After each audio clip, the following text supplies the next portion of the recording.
RCF.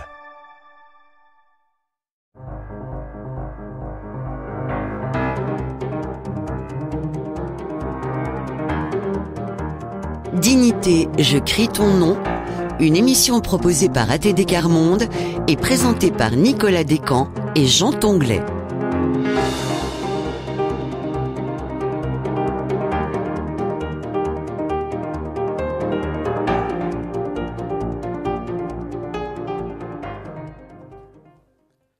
Bonjour et bienvenue dans ce 12e épisode de Dignité, je crie ton nom, l'émission qui décortique les inégalités sociales et milite pour le droit à une vie digne pour tous et toutes. Alors sortez vos stylos et votre journal de classe, on arrête de parler dans le fond. Je vous propose aujourd'hui de repartir sur les bancs de l'école. On va s'intéresser aux inégalités sociales de notre système éducatif et au fameux pacte pour un enseignement d'excellence, sur lequel la Fédération Wallonie-Bruxelles travaille depuis 2015. Pour discuter de tout ça, je reçois Marie Das, coordinatrice de la CODE, la coordination des ONG pour les droits de l'enfant. Bonjour Marie, bienvenue. Bonjour. Alors, pour commencer tout de suite dans le sujet, est-ce que tu peux nous expliquer ce que c'est exactement la CODE, ses objectifs, ses actions, ses projets ? Bien sûr. Alors la CODE, c'est la coordination des ONG pour les droits de l'enfant, comme tu viens de le dire. Et donc, comme son nom l'indique, c'est bien une coordination d'organisations. On compte 19 organisations membres au sein de la CODE actuellement et elles ont toutes pour point commun de défendre les droits de l'enfant en Belgique, et plus particulièrement en Fédération Wallonie-Bruxelles. Et du coup, quel est le lien particulier justement entre le respect des droits de l'enfant et l'enseignement ? Alors ça, c'est une vaste question. Les liens sont très très nombreux. Alors avant toute chose, un lien très très évident, c'est que l'éducation, l'enseignement, c'est un droit de l'enfant. Ça, c'est le premier lien évident. Donc chaque enfant a le droit d'avoir accès à un enseignement de qualité. Il y a un autre lien qui est assez évident, c'est que en dehors de la famille, l'école, c'est le lieu qui est le plus fréquenté par les enfants. C'est là où ils passent le plus de temps. En tout cas, la majorité d'entre eux, ceux qui fréquentent un établissement scolaire. Et donc, c'est vraiment essentiel qu'une attention toute particulière soit portée au respect des droits de l'enfant dans cet espace particulier, dans cet espace-temps même, le temps scolaire aussi. Donc, ça veut dire par exemple veiller à ce que sur le temps scolaire, les enfants aient accès à une alimentation saine, veiller à ce qu'ils aient accès à des infrastructures en bon état, à des toilettes propres. C'est aussi veiller à ce qu'ils soient protégés contre les violences ou alors qu'ils soient écoutés. C'est aussi leur permettre à l'école de pouvoir exprimer leurs avis, de pouvoir participer aux décisions qui les concernent. Donc en fait, les droits de l'enfant doivent vivre à l'école, dans cet espace-temps. Et alors, pour se rapprocher un petit peu plus du sujet qui nous occupe aujourd'hui, je t'en prie. Je vais m'attarder sur un lien encore un peu plus particulier entre enseignement et droits de l'enfant. C'est un article et un principe de la CIDE, donc je vais m'attarder sur le droit à la non-discrimination. Donc, ça signifie que les enfants, en fait, le lien entre enseignement et discrimination, ça signifie que les enfants devraient tous bénéficier des mêmes chances de réussir leur parcours scolaire. Pourtant, en Fédération Wallonie-Bruxelles, ce n'est pas le cas, et on y viendra peut-être un petit peu plus tard dans cette émission. Mais d'ailleurs, pour rester dans ce sujet de garantir les mêmes chances, on entend, je pense, on est nombreux à entendre parler du fameux pacte pour un enseignement d'excellence. Est-ce que tu peux nous expliquer les objectifs de ce pacte ? Oui, bien sûr. Alors, c'est également une vaste question. Voilà, ça tombe bien. Alors, le pacte pour un enseignement d'excellence, en très très bref, c'est un ensemble de réformes qui visent à rendre l'enseignement en Fédération Wallonie-Bruxelles plus efficace, plus performant d'une part, mais surtout ce qui nous intéresse nous, plus équitable et plus inclusif. Donc alors ces réformes, elles touchent à énormément de choses. Elles touchent par exemple à plein d'aspects du système éducatif comme les référentiels, comme les parcours scolaires, comme les rythmes scolaires, on en a beaucoup parlé aussi, l'organisation de l'école, la formation des professionnels, les dispositifs d'enseignement. C'est vraiment une réforme systémique, ça touche toutes les dimensions de notre enseignement. Et par rapport à l'enseignement, il y a un enseignement de la même façon que le pacte d'excellence. C'est un terme qu'on entend souvent et je pense qu'on ne sait pas très bien de quoi ce que ça retouche en tout cas, ce que ça recouvre, c'est l'enseignement spécialisé. Est-ce que tu peux nous expliquer pourquoi ça a été organisé ? Alors l'enseignement spécialisé, il a été organisé par la Fédération Wallonie-Bruxelles pour répondre à des besoins particuliers des enfants qui rencontrent des difficultés dans l'enseignement ordinaire, mais ce sont des difficultés qui sont liées à des troubles, à des déficiences ou à des handicaps. Alors, par exemple, quand on parle de troubles, on peut parler des troubles des apprentissages, les troubles instrumentaux, ou alors les troubles du comportement, et on y viendra aussi, puisque ce sont des types de l'enseignement spécialisé dans lesquels les enfants touchés par la pauvreté sont les plus représentés, ou surreprésentés plutôt. Et ça représente combien en termes de pourcentage d'élèves qui s'y retrouvent? Alors, dans l'enseignement spécialisé, c'est un petit peu moins ou un petit peu plus, je revérifie mes notes, mais que 4% des élèves qui fréquentent l'enseignement en Fédération Wallonie-Bruxelles. Donc, c'est plus ou moins un petit peu plus de 36 000 élèves sont concernés qui fréquentent actuellement l'enseignement spécialisé. Ouais, qui est loin d'être un chiffre négligeable. Tout à fait. Et quand on parle d'enseignement spécialisé, quand on parle de perspective d'avenir, entre gros guillemets, c'est quoi les chances d'un élève qui sort de l'enseignement spécialisé à côté d'un élève, par exemple, du professionnel ou du général? Alors, l'enseignement ordinaire et l'enseignement spécialisé prévoient tous les deux des parcours et des débouchés qui peuvent correspondre aux aspirations et aux aptitudes des enfants qui les fréquentent et qui y ont leur place, en fait. Hein. Donc, il s'agit pas, et ça, il faut vraiment insister là-dessus, il s'agit pas de remettre en cause les parcours scolaires proposés dans l'enseignement spécialisé quand on ira un petit peu plus loin dans nos échanges. D'accord. Et donc, pour répondre à ta question, au terme de l'enseignement spécialisé secondaire, il est possible d'obtenir des certificats pour en tout cas la forme 3 qui nous concerne davantage aujourd'hui. Et ce sont des certificats de qualification en construction, hôtellerie, service aux personnes et encore d'autres secteurs. Mais en fait,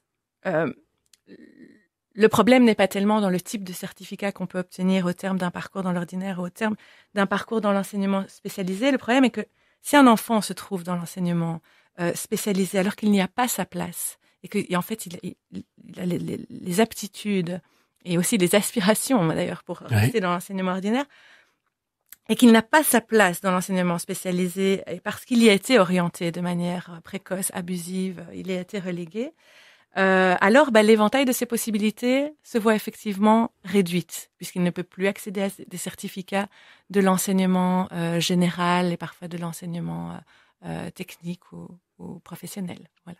D'accord, mais on a parlé un peu plus tôt, très rapidement, des enfants issus de milieux précaires ou de familles précaires et de l'enseignement spécialisé. Est-ce qu'on constate justement des disparités sociales importantes dans cet enseignement? Est-ce qu'il y a une surreprésentation d'enfants de milieux précarisés? Oui, je te le disais tout à l'heure. Donc oui, bien sûr, c'est d'ailleurs le point de départ de l'analyse de la Code qu'elle a récemment publiée, intitulée « Pauvreté et enseignement spécialisé, adieu la relégation, bonjour l'inclusion ». Et donc, en fait, oui, donc ils sont tout à fait surreprésentés. C'est d'ailleurs un constat du Pacte pour un enseignement d'excellence lui-même, dans un diagnostic qui a été réalisé en 2015, et donc qui disait que les enfants les plus précarisés étaient 3 fois plus représentés que leurs pairs dans l'enseignement spécialisé. Et chaque année, donc il y a des indicateurs de l'enseignement qui sont publiés, qui sont disponibles, tout public, et qui confirment cette tendance et cette importante surreprésentation. Et d'ailleurs, pour un peu fixer aussi sur les niveaux, c'est dans l'enseignement maternel qu'on retrouve l'indice socio-économique le plus faible, l'enseignement maternel spécialisé, on précise, et puis suivi de très près par l'enseignement primaire spécialisé, et ensuite de très près encore par l'enseignement secondaire spécialisé. Donc cet indice socio-économique est le plus faible et de loin dans l'enseignement spécialisé, et à titre de comparaison, dans l'enseignement primaire ordinaire, l'indice socio-économique est proche de 0, là où dans l'enseignement spécialisé, de manière générale, il est plus proche de moins 0,45. C'est vraiment l'indice socio-économique le plus faible dans les graphiques de notre enseignement. On est vraiment sur des chiffres quand même très interpellants. On parle de 3 fois plus d'enfants issus de milieux précaires. On va vous laisser méditer là-dessus. En tout cas, on propose de faire une pause musicale. On va rester sur le thème de l'école avec La vie d'écolier d'Aldebert. À tout de suite. 7h30 en chiffre rouge illumine la nuit. J'entends lève-toi et bouge. Aujourd'hui c'est lundi. Pour remuer les fesses, il me faut serrer les dents, conjurer les menaces d'une journée sans écran. Je trouve pas la deuxième chaussette. En plus on a piscine. J'ai coincé ma baguette et brûlé mes tartines. Si je simulais un rhume pour m'acquitter de ce fardeau, d'autant qu'on a mis une enclume dans mon tout petit sac à dos. J'ai perdu mes pinceaux, oublié la table de 8. Dehors il pleut à saut. J'ai le blues au zénith. On devrait payer les bambins qui vont à l'école à pied. Rayer les lundis matins du calendrier. Ça nous fait des bonnes journées, tu vois. La vie d'écolier, c'est pas ce qu'on croit. Joie, liberté, rire et nirvana. La vie d'écolier, non c'est pas ça. La récré, je me débine et me confonds en louange. Pour éviter le gros Kevin et ses tartes aux phalanges. La cantine est un cauchemar, celle-ci file de Bruxelles à l'ail. C'est un laboratoire et nous sommes les cobayes. C'est un et de nouveaux bourreaux pour nous tenir en laisse. On fait leur entrée au tableau, Pythagore et Thalès. Qu'ai-je donc fait de mal pour qu'on me mette en tête? Conjonction, pronominale, circonstancielle, épithète. Sachant qu'une baignoire se remplit en 800 secondes et demie, qu'il faut 120,3 cerises pour un bon clafoutis. Que le train A croise le train B à 6h10 en gare de Rennes, en déduire la pointure du coiffeur du fils du capitaine. Ça nous fait des bonnes journées, tu vois. La vie d'écolier, c'est pas ce qu'on croit. Non, joie, liberté, rire et nirvana. La vie d'écolier, non c'est pas ça.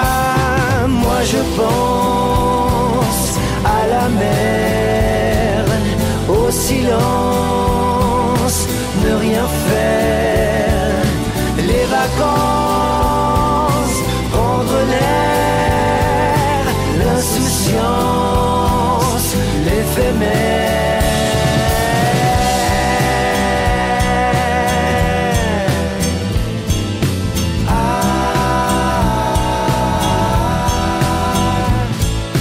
Calcul mental, futur antérieur, champ lexical, dénominateur.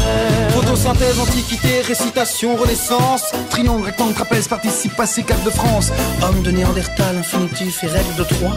Mérongien, capital, transitif et chef gaulois. Rendement de François 1er, Union européenne. Pourcentage plus que parfait, éducation citoyenne.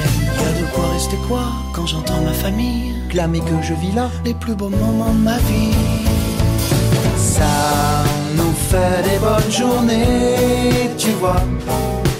La vie d'écolier, c'est pas ce qu'on croit. Joie, liberté, rire et nirvana. La vie d'écolier, non c'est pas ça. Bon allez les enfants, tous en ligne, soyez sages. Oh, puis après tout, on s'en fout. Bon allez, faites ce que vous voulez. Jetez vos cahiers en l'air, tirez-vous les cheveux, criez le plus fort que vous pouvez, allez. Yeah, la cantine c'est dégueu, allez, on crie. On fait n'importe quoi, on se roule par terre, allez, allez. Criez, criez plus fort.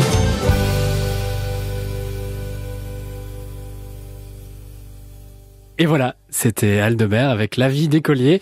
Vous êtes de retour sur Dignité, je crie ton nom, c'est la deuxième partie de l'émission. On est toujours avec Marie Daz, la co-coordinatrice de la COL, la coordination des ONG pour le droit de l'enfant. Et on va retourner sur le sujet qui nous occupe, c'est-à-dire l'enseignement et plus particulièrement les droits de l'enfant, l'enseignement, le pacte pour un enseignement d'excellence et l'analyse qu'a publié la CODE. Mais avant tout ça, je trouvais intéressant d'expliquer un terme qui revient souvent et qui n'est pas toujours très bien compris. Il s'agit du terme de relégation.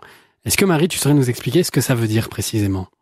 Oui, alors dans ces dernières analyses, la CODE s'exprime pas uniquement en termes de relégation, mais peut-être un autre terme qui peut parler aux auditeurs. On parle d'orientation abusive des enfants les plus défavorisés vers l'enseignement spécialisé.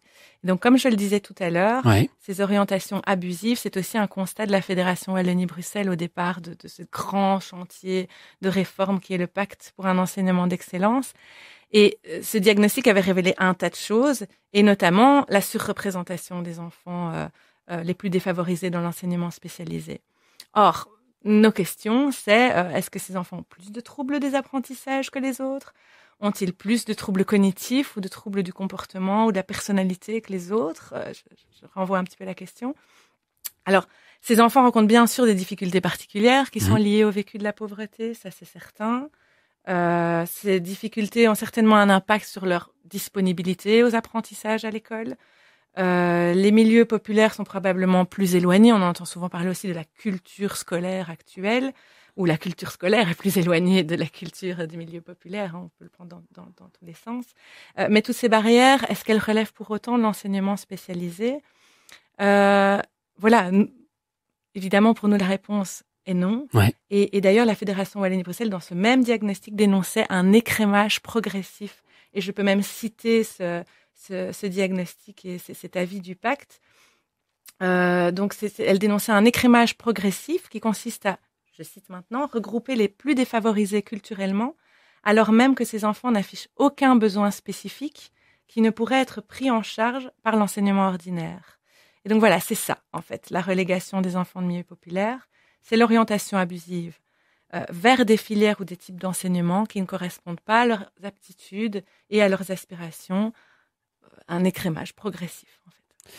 Et donc, au centre de tout ça, le pacte d'excellence qui se veut être une réponse, notamment, entre autres, à ça, si tu m'arrêtes si je me trompe.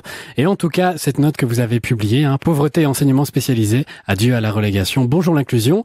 Tu l'as déjà mentionné plusieurs fois. Est-ce que tu peux nous la présenter, dans le sens, comment est-ce qu'elle s'est construite, pourquoi vous avez eu, en tout cas, quelle a été la base de l'idée de faire cette note sur le pacte d'excellence? Bien sûr, je suis là notamment pour ça. Donc voilà, donc le constat de la relégation vers l'enseignement, c'est spécialisé ou vers d'autres filières de l'enseignement, c'est pas nouveau. Et donc, on pourrait se poser la question, tiens, pourquoi la Code, maintenant, publie ce rapport là-dessus? Ouais. C'est des constats de plusieurs années. La Fédération en a fait le constat, travaille là-dessus. Pourquoi maintenant? Et donc, avec les membres et aussi avec ATD Carmonde, avec qui on a co-rédigé cette analyse, avec UNICEF Belgique, le comité des élèves francophones qui ont été très présents aussi dans les travaux de rédaction et l'ensemble des membres, on a décidé de publier un rapport sur cette question-là maintenant, parce qu'en fait, il y a de nombreuses mesures actuellement qui sont prises dans le cadre du pacte pour rendre l'enseignement inclusif. Et donc, certaines sont en train d'être déployées. Alors, peut-être qu'on a entendu un petit peu partout parler des pôles territoriaux qui ont bien fait parler, de l'approche évolutive. Et alors, il y a d'autres chantiers qui sont en cours de réflexion et qui concernent, par exemple, le décloisonnement de l'enseignement spécialisé. Et donc, avec cette analyse, la Code a souhaité adresser un certain nombre d'observations et de recommandations aux professionnels et aux politiques pour attirer l'attention sur l'importance de la prise en compte des besoins particuliers des enfants qui sont touchés par la pauvreté dans ce projet de l'école inclusive, en fait. Donc, c'est pour cette raison-là qu'on attire l'attention là-dessus, qu'on attire l'attention des politiques et des professionnels maintenant sur le vécu de pauvreté et le lien avec la réussite des parcours scolaires. On va encore avoir le temps de creuser un peu plus profondément cette note et du coup, le pacte d'excellence. Mais avant tout ça, on vous propose une deuxième pause musicale avec Pink Floyd, Another Brick in the Wall.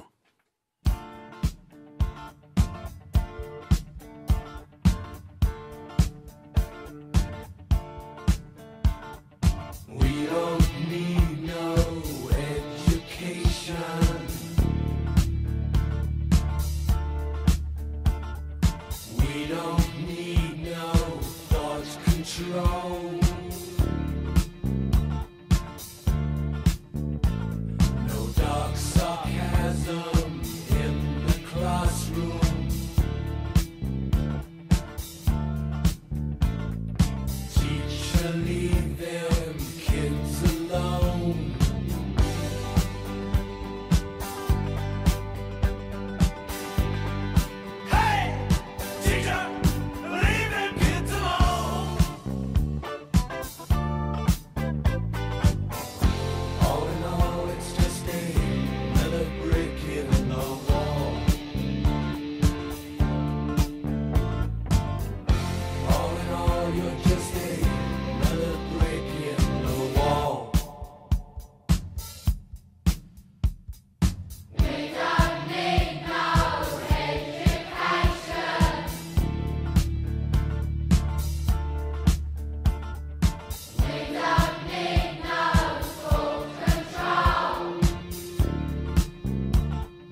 Ça fait toujours du bien d'entendre un peu de Pink Floyd.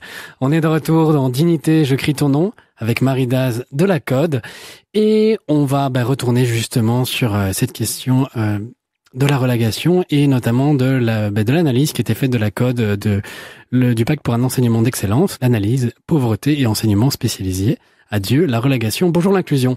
Alors pour un peu creuser la question, quels sont les points sur lesquels la Code reste vigilante par rapport au pacte d'excellence? Alors, il y a pas mal de choses. Voilà, pour nous, le pacte va dans le bon sens, dans le sens d'une école inclusive, et on encourage vraiment à continuer dans ce sens. Mais il y a pas mal de choses sur lesquelles on va rester vigilant. Il y a une première chose, c'est l'importance de pouvoir poser un diagnostic clair. Et c'est d'ailleurs une recommandation du groupe central qui s'occupait de remettre des avis à la fédération dans le cadre de ce pacte, c'est de creuser les causes de la surreprésentation des enfants de milieux défavorisés dans l'enseignement spécialisé et aussi les mécanismes de relégation abusive. Pour nous, ça c'est vraiment un point d'attention très particulier. Une autre chose à laquelle on va porter une attention très très particulière, c'est la question, ça concerne la question des aménagements raisonnables. Actuellement, l'approche évolutive, l'école inclusive prévoit qu'une série d'aménagements raisonnables soient mis en place pour pouvoir apporter des réponses aux difficultés vécues par les enfants, mais ça concerne plus un type de difficulté, les difficultés liées aux apprentissages, ou voire les troubles instrumentaux, si on parle vraiment déjà d'un trouble. Et on se pose la question de savoir ce que la Fédération Wallonie-Bruxelles va mettre en place comme aménagement raisonnable pour les enfants qui ont plus des difficultés ou des troubles, attention à ne pas faire d'amalgame, au niveau du comportement. Parce qu'en fait, les enfants des milieux les plus pauvres sont particulièrement représentés dans le type 3 de l'enseignement spécialisé, qui est le type de l'enseignement spécialisé qui offre une réponse ou un accompagnement adapté pour les enfants qui souffrent de troubles du comportement et de la personnalité. Donc voilà, ça c'est très très important de voir comment est-ce que ces aménagements raisonnables vont pouvoir permettre aux enfants qui ont des difficultés au niveau du comportement de rester dans l'enseignement ordinaire. Et alors un troisième point sur lequel on va être vraiment très attentif, c'est la dimension participative, la consultation des familles et des enfants des milieux populaires dans le cadre des réflexions qui sont menées et qui concernent le décloisonnement de l'enseignement spécialisé. D'accord. Et est-ce qu'il y a un dialogue? Est-ce que vous avez été entendu après que vous ayez remis justement cette note à la Fédération Wallonie-Bruxelles? Alors, on a été invité, on a été donc entendu puisqu'on a été invité par la ministre et deux de ses conseillères à discuter, à échanger autour de ces recommandations. Super. Donc oui, on a été lus et entendus. Maintenant, on espère surtout qu'on va être écoutés et aussi que les familles qui vivent la relégation et les orientations abusives seront écoutées dans les travaux du pacte. Oui, bien sûr. Il y a pas mal de priorités qui ont été échangées et qui ont été bien reçues. C'était des rencontres constructives à suivre. Ok, on suivra ça aussi. Alors, on va terminer par une question de premier de classe, Marie, attention. C'est quoi le secret, selon toi, pour un enseignement d'excellence pour tous et pour toutes? Ça, c'est vraiment la question de la première de classe. S'il y avait une recette secrète et si je la détenais, crois-moi, je l'aurais déjà partagée. Je pense qu'avant toute chose, l'enseignement doit être un vrai projet de société, un projet collectif auquel toutes les familles, tous les enfants, tous les professionnels doivent participer, auquel ils doivent aussi adhérer, évidemment. La société et l'école sont en constante évolution. Et donc, jamais on n'aura fini de penser, de repenser, de réinventer l'école. Et donc, dans ce sens-là, je dirais que le secret, en tout cas, un des secrets, c'est l'accès pour toutes et tous à une information claire sur cette mission de l'école et comment on la construit ensemble, et aussi surtout à des espaces de participation et de co-construction. Merci beaucoup. En tout cas, je pense que c'est une bonne chose de terminer là-dessus. Et donc, merci Marie d'avoir été avec nous. Alors, cette analyse, on peut la trouver sur le site web de lacode.be et on peut aussi suivre justement et retrouver toutes vos actualités. Alors, vous faites un podcast en ce moment qui suit l'ensemble de vos actualités. Je vous encourage vraiment à le suivre. C'est vraiment un podcast de qualité. Vous pouvez le retrouver sur les réseaux sociaux. On peut vous retrouver sur Facebook, sur LinkedIn. Oui, tout à fait. Mais du coup, tout se retrouve en particulier sur le site. On va vous laisser là et on va vous donner rendez-vous le mois prochain pour une nouvelle émission avec Dignité, je crie ton nom, l'émission qui s'intéresse au droit à une vie digne pour tous et pour toutes. À bientôt. Merci beaucoup.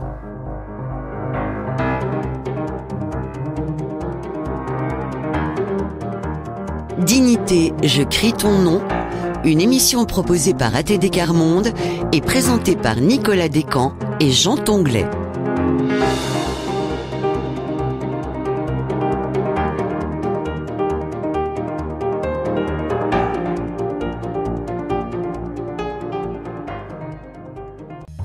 RCF est une radio de proximité. Votre radio locale vit grâce à vos dons. Soutenez votre radio. Faites un don en ligne sur rcf.be. Radio Don RCF, la joie de donner.